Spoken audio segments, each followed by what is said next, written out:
Sarah Mitchell stood before her custom-built vanity, the soft glow of LED lights illuminating her reflection as she methodically applied another coat of Dior mascara to her already lengthy lashes. At 34, she maintained the kind of polished beauty that turned heads in boardrooms and restaurants alike. Her honey blonde hair, expertly highlighted and styled in loose waves, framed a heart-shaped face with high cheekbones and calculating green eyes. Those eyes, which had once sparkled with genuine warmth, now held a perpetual glint of calculation, like a chess player always planning 3 moves ahead. She smoothed her Stella McCartney blazer, a recent purchase that had cost more than most people's monthly rent. The tailored cut emphasized her slim figure, maintained through rigorous Pilates sessions and carefully controlled portions. Every detail of her appearance was curated to project success, confidence, and unattainable perfection, from her French manicured nails to her Christian Louboutin heels. "Working late again tonight, honey," she called out to Mark, her voice carrying the practiced tone of casual indifference. Even as the lie passed her lips, she caught herself admiring how easily the deception came now, like slipping into a well-worn designer coat. Mark's chair scraped against the Italian marble floor as he rose to refill his coffee mug, the same Cowboys-themed mug he had since college, much to Sarah's perpetual irritation. At 36, Mark retained the boyish charm that had initially attracted her during their graduate school days. His dark hair was just beginning to gray at the temples, lending him a distinguished air that suited his position as a pediatric surgeon.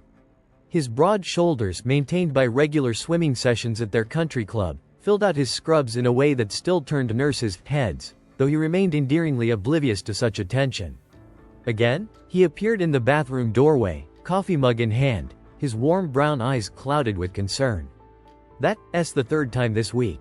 His face held the open, honest expression that Sarah had once found endearing but now secretly despised.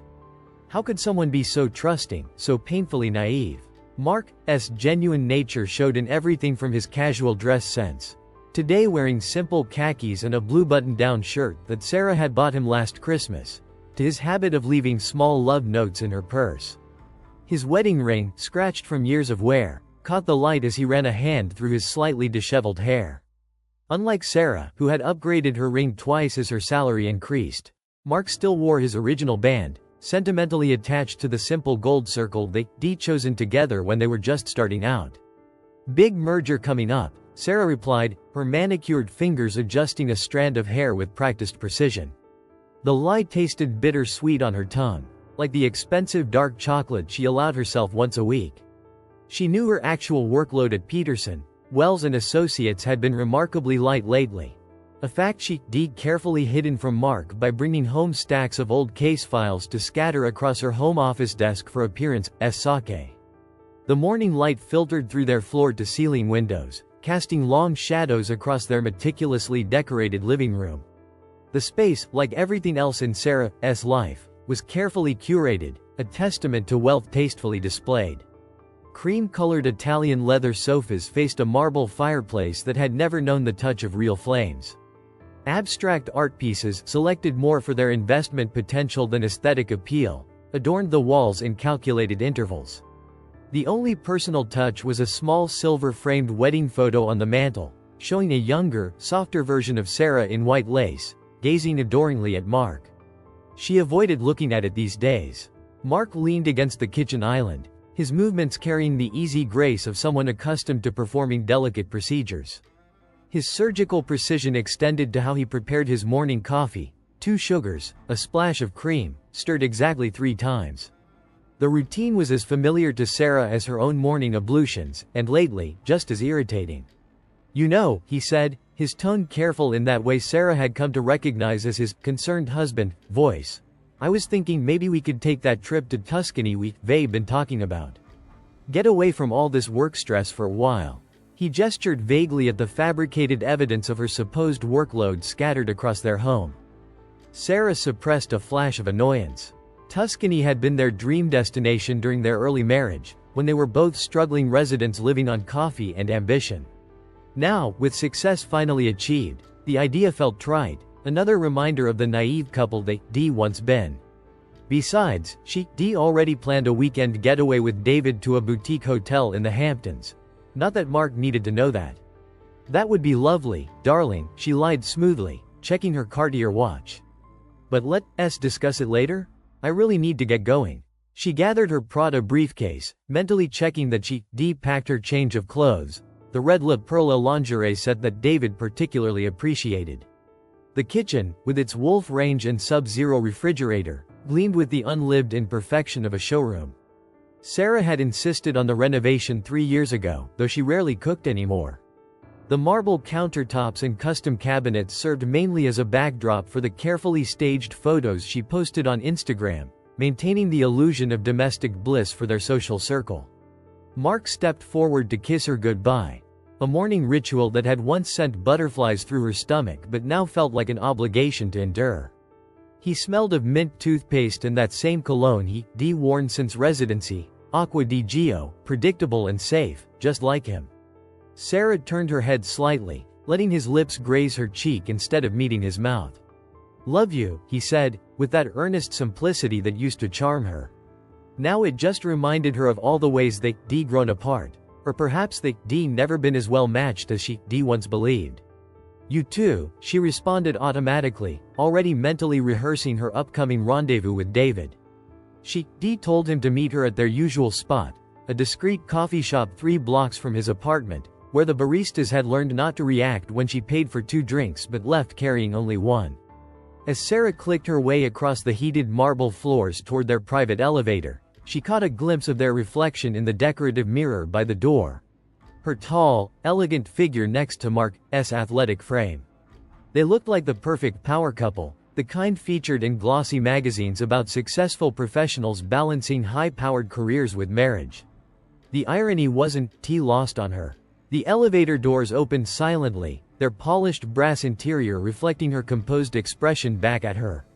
Sarah adjusted her Hermes scarf, a recent gift from David, though Mark assumed it was a work anniversary present from her law firm. The silk felt cool against her neck, like the whisper of another lie added to her growing collection. In the private garage, her Tesla waited in its designated spot, charging port still connected from the night before.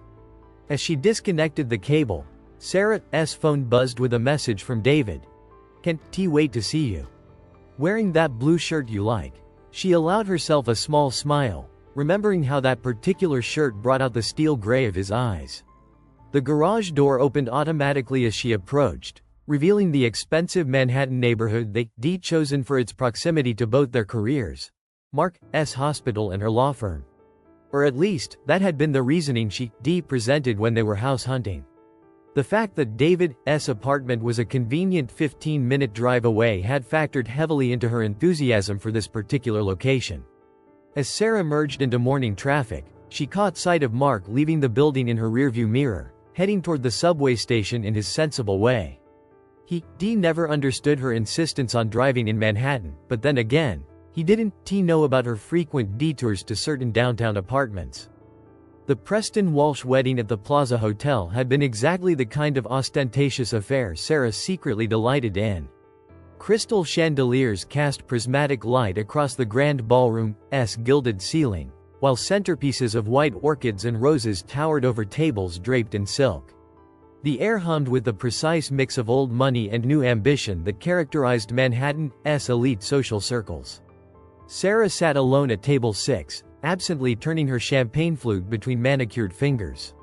Her Marchesa gown, a midnight blue creation that had cost 3 months' worth of Mark's hospital overtime, drew appreciative glances from the other guests. The dress had been an impulse purchase, meant to be shown off on Mark's arm. Instead, she found herself explaining his absence again and again, each repetition of family emergency tasting more bitter than the last.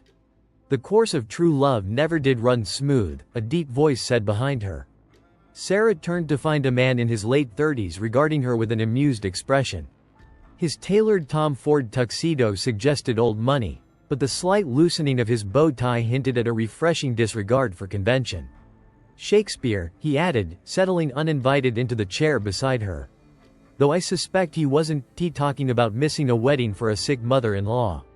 "David Morrison," he introduced himself, extending a hand.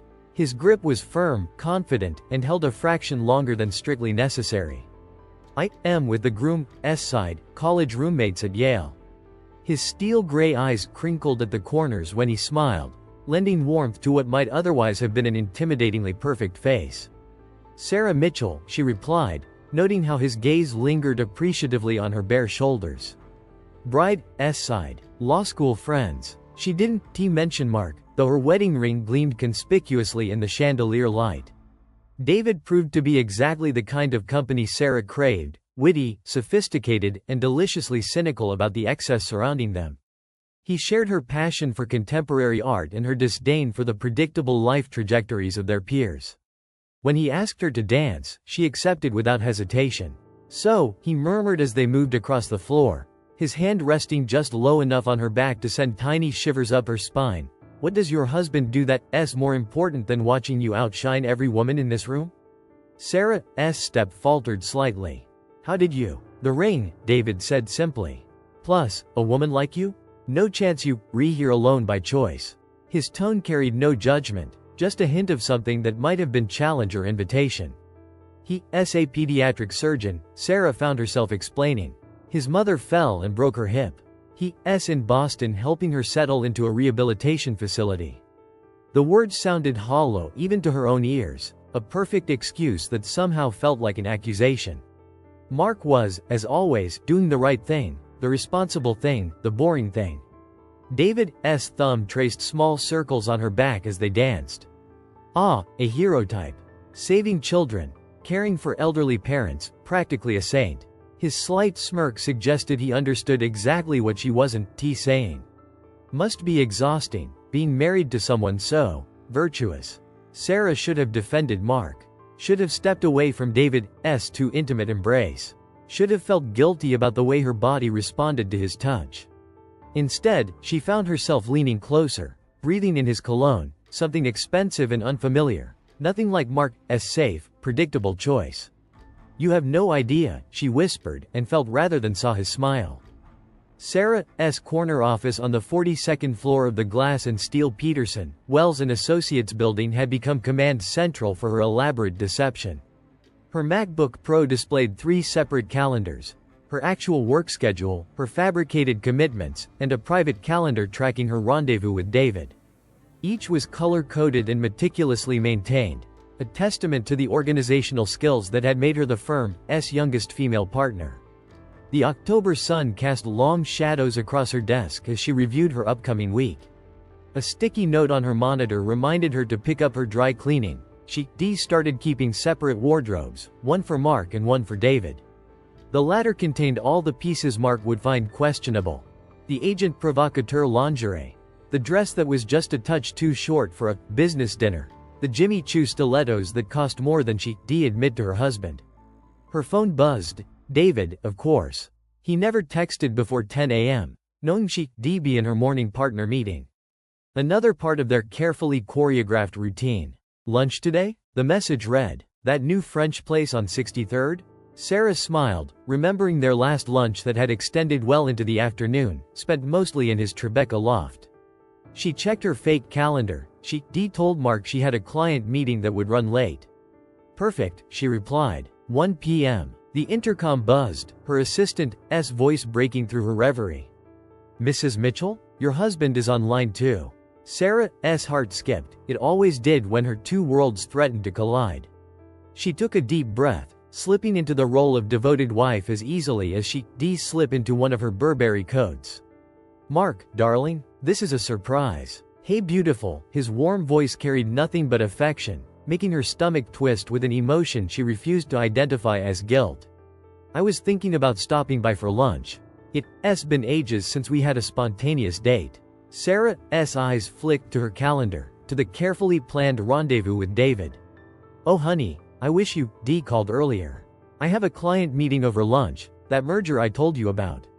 The lie flowed smoothly, practiced. Rain check? Of course, Mark replied, his disappointment evident but understanding, always so understanding. Maybe dinner instead? I could cook that pasta you love. Sarah's fingers drummed against her desk, her French-tipped nails making a soft staccato rhythm. Actually, the meeting might run late. Better not count on me for dinner. She could picture him nodding, accepting her excuse without question, and that blind trust made her want to scream. After ending the call, Sarah stood and walked to the floor-to-ceiling windows. 42 stories below, Manhattan bustled with life, everyone rushing somewhere, everyone keeping secrets. Her reflection stared back at her, impeccable makeup, designer suit, not a hair out of place. The perfect professional, the perfect wife, the perfect mistress. Sometimes she wondered which version of herself was real, or if any of them were. The evening had begun like so many others in David's Tribeca loft. The space epitomized bachelor luxury, floor-to-ceiling windows, minimalist furniture, and a bed large enough to make guilt feel small in comparison. Sarah lay among David's charcoal Egyptian cotton sheets, her Louboutins discarded by the door, her Armani suit creating a trail of breadcrumbs from living room to bedroom. David traced lazy patterns on her bare shoulder, his touch still electric even after months of these clandestine meetings. The city lights twinkled beyond the windows, creating the illusion that they existed in their own private universe. Sarah had perfected the art of compartmentalization. In these moments, Mark ceased to exist, becoming as abstract as the contemporary art pieces adorning David's walls. "Stay for dinner," David murmured against her neck. "I know this amazing little Vietnamese place that delivers." His hand slid lower, making a convincing argument for extending their afternoon tryst into evening. Sarah allowed herself to imagine it, a casual dinner in bathrobes, feeding each other spring rolls, drinking wine without watching the clock. Such a simple fantasy, yet impossibly complicated. She sighed, though she made no move to leave. "I told Mark 1 m at a client dinner at Le Bernardin." David's laugh held an edge of bitterness. "Always Le Bernardin. Your fictional clients have expensive taste." He propped himself up on an elbow, gray eyes studying her face. "You know, we could stop all this sneaking around. Just tell him." Sarah's phone buzzed on the nightstand, interrupting his familiar suggestion. She reached for it automatically, expecting another mundane text from Mark about groceries or weekend plans. Instead, her blood turned to ice. "On my way to surprise you with dinner at your office. Should be there in 10. Love you." Sarah bolted upright, panic replacing postcoital languor. Fuck. She scrambled from the bed, gathering clothes with frantic energy. "Mark's going to my office. He's bringing dinner. He's going to be there in 10 minutes. David watched her desperate dance with amusement. "Calm down. Just text him you in a meeting. You don't understand," Sarah snapped, shimming into her skirt while simultaneously searching for her missing earring. "He's already on his way. I'm not there. The security desk will tell him I left hours ago." Her voice rose with each sentence, hysteria creeping in at the edges. The perfect facade she maintained for months threatened to shatter. She could picture it with crystal clarity. Mark arriving with his thoughtful surprise dinner, probably something from her favorite Thai place, only to find her office dark and empty. Questions would follow. The careful house of cards she built would collapse. The first thread of Sarah's carefully woven tapestry of lies began to unravel on a mundane Tuesday morning. She stood in their master bathroom, applying her usual armor of MAC cosmetics, when Mark's innocent question pierced her defenses like a poisoned arrow. "Hey, I was thinking about that client dinner you mentioned. Wasn't Susan Thompson there? I ran into her husband at the hospital yesterday, and he said she's been in Hong Kong for the past month." Sarah's hand froze, the mascara wand hovering millimeters from her lash line. In her reflection, she watched a drop of black liquid fall, landing like an ink blot on her pristine white Vera Wang blouse. Susan Thompson, the supposed attendee of her fictional dinner, the imaginary witness she invented to add credibility to her alibi.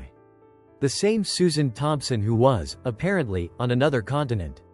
"Different Susan," she snapped, dabbing at the mascara stain with trembling fingers. "Susan Anderson. From the merger." The lie tasted acrid on her tongue, bitter like the dregs of yesterday's coffee. "God, Mark, do you have to interrogate me about every single dinner?"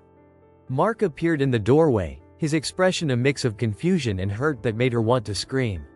He wore his favorite Harvard Medical School t-shirt, softened by years of washing, a reminder of their early days together, when her lies had been small and harmless, like pretending to enjoy his attempts at cooking. "I wasn't interrogating you," he said quietly. I was just making conversation. He stepped toward her, reaching for her hand, but Sarah jerked away, leaving a smear of concealer on his fingers. Well, Don T, she hissed, her voice sharp enough to cut. I have enough people questioning my every move at work without coming home to a cross-examination. The hurt in Mark's eyes deepened, and Sarah felt a familiar cocktail of emotions surge through her veins, guilt mixed with resentment, shame tangled with anger. How dare he make her feel this way? How dare he be so trusting, so decent, so goddamn understanding all the time? She stormed past him, leaving a cloud of Chanel No. 5 in her wake. Her heels clicked against the marble floors like ammunition, each step a small explosion of frustration. Behind her, she heard Mark sigh, that patient, disappointed sound that made her want to both apologize and scream.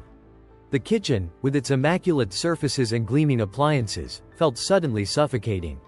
Sarah grabbed her purse, Hermes, a recent gift from David that she declaimed was a bonus reward, and headed for the door. She couldn't bear to be in this perfect apartment with its perfect view and its perfect husband for one more second. The dinner party had been Sarah's idea, a masterpiece of hubris, born from her growing addiction to risk. Their penthouse apartment gleamed like a stage set, carefully arranged for the evening's performance. The guest list included 3 other couples from their social circle, David and his supposed girlfriend Claire, and Sarah's law partner with his wife. A careful mix of people who knew different versions of her, now gathered in one space. Sarah wore a new Alexander McQueen dress, its blood-red fabric a warning sign she chose to ignore. She moved through the party like a conductor, orchestrating conversations, topping off wine glasses, laughing at just the right moments. But beneath her hostess' smile, her heart raced with the thrill of danger. David played his part perfectly, maintaining a careful distance while their eyes conducted a secret conversation across the room. He brought Claire, a willowy art gallery owner who served as his occasional cover, a detail that might have bothered Sarah if she allowed herself to think about it. The irony of their parallel deceptions wasn't lost on her.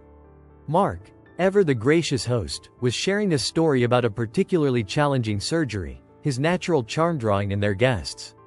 Sarah watched him from across the room, noticing how the silver in his hair caught the light, how his face lit up when he talked about saving children's lives.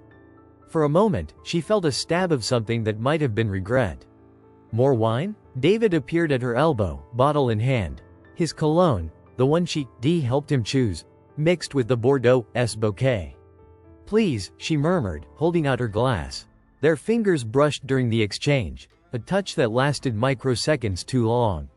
Sarah felt a familiar thrill, enhanced by the danger of their audience. Your husband's quite the storyteller, David observed, his voice pitched low for her ears only. All these heroic surgeries. Must be hard to compete with saving lives. Sarah's laugh was sharp enough to turn heads. Careful, she warned, though her eyes sparkled with the risk. The wine had loosened her usual iron control, making her bolder, more reckless. Throughout dinner, they played a dangerous game of glances and casual touches. Sarah found herself watching Claire, studying how she touched David's arm, wondering if she knew she was a prop in someone else's drama. The thought made her reach for the wine again, her 4th glass making the room's edges softer, her judgment fuzzier. Jennifer Morrison, her closest friend from law school, cornered her in the kitchen as she was opening another bottle. What are you doing, Sarah? Her voice was quiet but intense. Being a gracious hostess? Sarah's attempt at innocence felt hollow even to her own ears. Don T. Jennifer glanced toward the dining room, where their guests' laughter filtered through. I saw how you looked at him. How he looks at you. Are you insane? Sarah's fingers tightened around the neck of the wine bottle, her knuckles white against the dark glass. You don't understand, she hissed at Jennifer, the words slightly slurred. Mark's suffocating me with his perfectness. His constant understanding. Do you know what it's like being married to a saint? Jennifer's eyes narrowed. No, but I know what it's like watching my best friend self-destruct. She reached for the wine bottle, but Sarah jerked it away, sending drops of red wine spattering across her pristine white marble countertop. The stains looked like blood against snow. I am not self-destructing, Sarah insisted, though her trembling hands betrayed her. I am finally living. Do you know how long it's been since I felt actually alive? Since I felt anything real? And this thing with David, that's real? Jennifer's voice dripped with skepticism. The married lawyer and her client's investment banker? Could you be more cliché? Before Sarah could respond, Mark appeared in the kitchen doorway, his face flushed with wine and happiness. Everything okay in here? David was asking about dessert. Of course he was, Sarah muttered, loud enough for Jennifer to hear but too quiet for Mark. Her friend shot her a warning look. Everything's fine, honey, Sarah said louder, plastering on her perfect hostess smile. Just getting the creme brulee ready. Another lie. She'd forgotten to pick up dessert, too distracted by planning which lingerie to wear under her dress, anticipating David's appreciative glances. The evening progressed like a slow-motion car crash. Sarah drank more wine, her careful facade cracking with each glass. She found herself standing too close to David during coffee, letting her hand linger on his arm while discussing his recent art acquisition. When Claire asked about the painting hanging in their entryway, a gift from David that Sarah had claimed came from a grateful client, she stumbled over her explanation. Actually, David interjected smoothly, I believe that S.A. Jensen piece. I recommended that gallery to Sarah for a client appreciation gift. His eyes met hers over his coffee cup, a silent warning that came too late. Jensen? Mark frowned. Didn't you tell me it was a Matthews? From that client in the pharmaceutical case? The room seemed to tilt slightly. Sarah could feel Jennifer's eyes boring into her, could sense the subtle shift in the atmosphere as her lies began to tangle. I must have mixed them up, she said, her voice brittle. You know how terrible I am with artists' names. Since when? Claire asked innocently. David says you have an incredible knowledge of contemporary art. He mentioned you spent hours discussing different artists at that gallery opening last month. The silence that followed felt endless. Sarah watched Mark's face as he processed this information, saw the moment when confusion began to give way to something else. She'd told him she'd been in Chicago that weekend at a legal conference. I need air, Sarah announced abruptly, standing up too quickly. Her wine glass tipped, sending dark red liquid cascading across the cream-colored carpet. The stain spread like a Rorschach test, daring the guests to find shapes in its chaos. She fled to the balcony, the cool night air hitting her flushed face. Behind her, she could hear murmured conversations, the awkward shuffling of guests who sensed they were witnessing something they shouldn't. David's voice carried through the glass doors, smooth, controlled, making some excuse about Claire having an early meeting tomorrow. Sarah sat in her Tesla in the underground parking garage of her law firm, staring at her phone as though it might explode. The email from Claire, David's supposed girlfriend, had arrived 20 minutes ago, its subject line clinical and devastating. Documentation of affair with David Morrison. The attached files were comprehensive enough to make Sarah's methodical mind almost admire their thoroughness. Photos from restaurant security cameras, screenshots of text messages, hotel receipts, credit card statements, GPS data from both their phones showing overlapping locations. Claire, it turned out, hadn't been David's cover story. She'd been his actual girlfriend of 3 years. And she'd hired a private investigator the moment she'd noticed changes in David's behavior. But Claire hadn't sent the evidence to Sarah. She'd sent it to Mark. Sarah's phone buzzed with an incoming text from Mark. Come home. Now. The period at the end felt like a gunshot. The drive home was surreal. Manhattan traffic moved around her in a blur as her mind raced through possibilities, excuses, explanations. For the first time in months, she couldn't formulate a convincing lie. The weight of truth pressed against her chest like a stone. The private elevator ride to their penthouse lasted an eternity. Sarah caught glimpses of herself in the mirrored walls, designer suit wrinkled, mascara slightly smudged, lips pressed into a thin line. She looked exactly like what she was, a woman watching her carefully constructed world crumble. Mark sat at their kitchen island, his laptop open before him. He didn't look up when she entered. The air felt thick with unspoken words.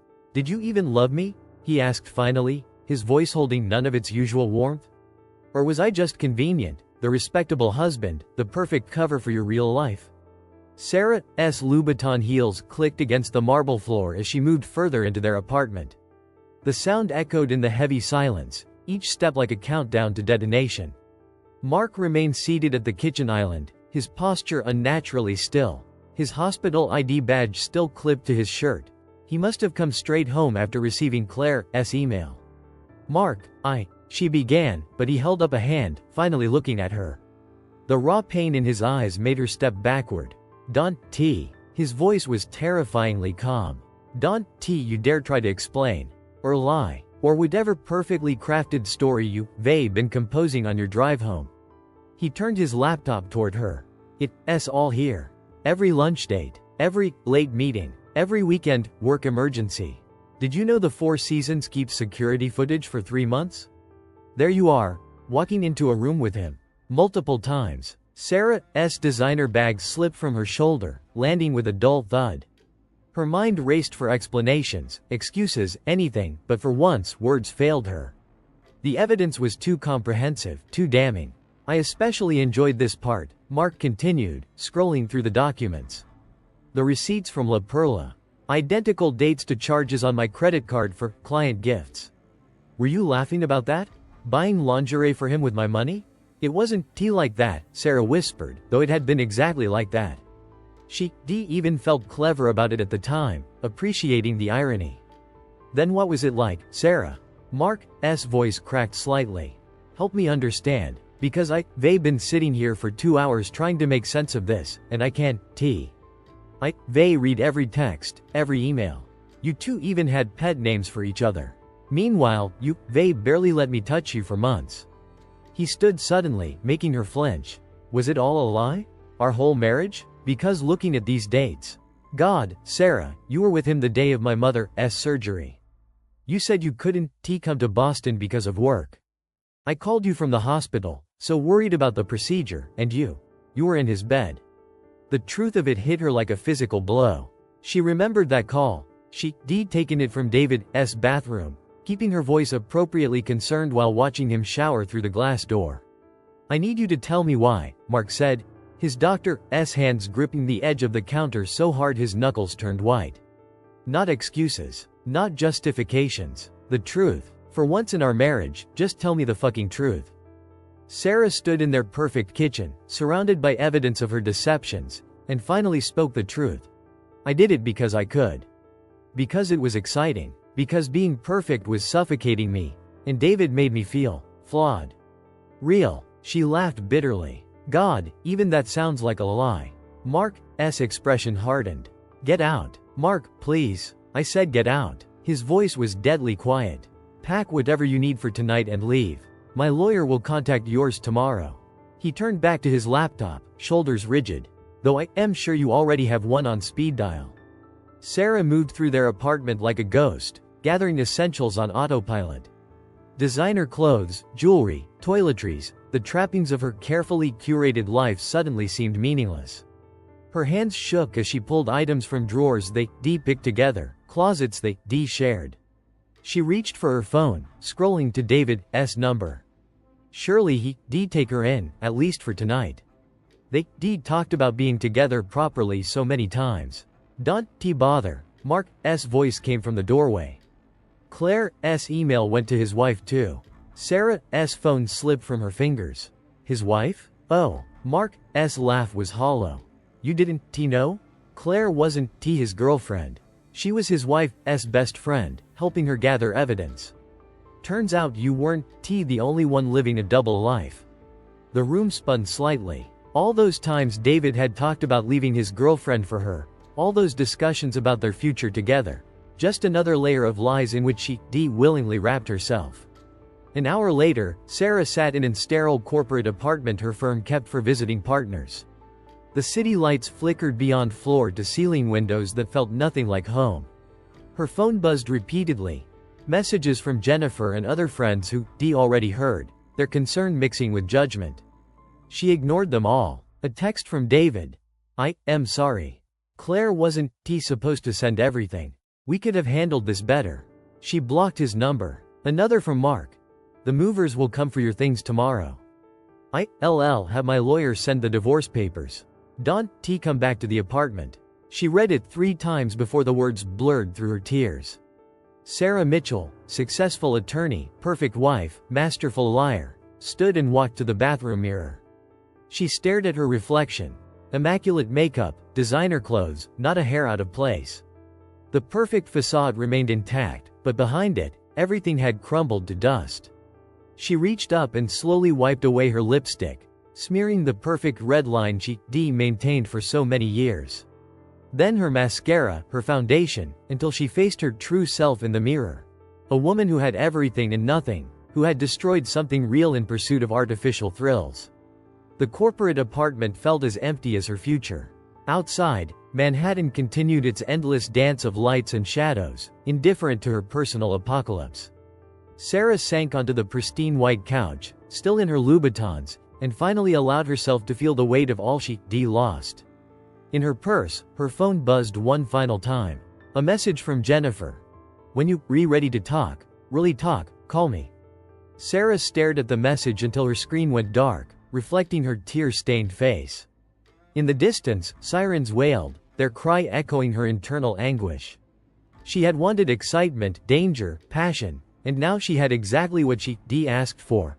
A life without constraints, without obligations, without love. The perfect frame she built around her life lay shattered at her feet, leaving her alone with the truth she spent so long avoiding. In pursuing what she thought she wanted, she destroyed everything she actually needed.